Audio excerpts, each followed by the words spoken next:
panahon, ang mga balitang ihahatid namin sa inyo, naitala nitong Sabado ang pinakamainit na temperatura simula Enero ngayong taon.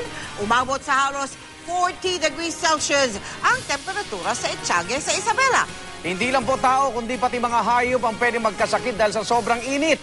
Kaya naman ang ilang babuyan, gaya ng isang pinunta ng GMA News, naka-aircon para di makamatay ang kanilang mga alagang baboy.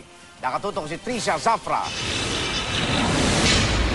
Hindi lang mga tao ang pwedeng magkasakit sa sobrang init ng panahon.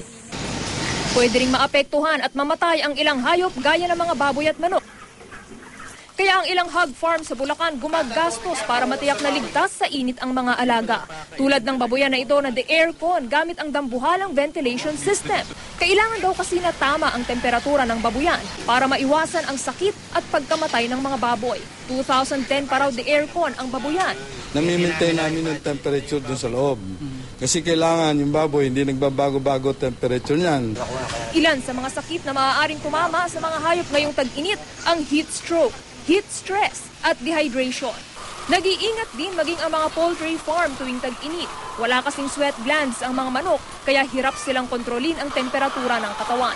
Importanteng painumin sila ng maraming tubig at gamot para malabanan ang maalinsangang panahon. Kung hindi, ang mga manok maaaring hingalin at mangisay at kung hindi maagapan ay mamatay. Malaking lugi kung nagkataon sa mga poultry farmers. Bukod dyan, maaari ring bumaba ang bilang ng kanilang mga itlog. O kung mangitlog man, maaari raw na maliit lang ito.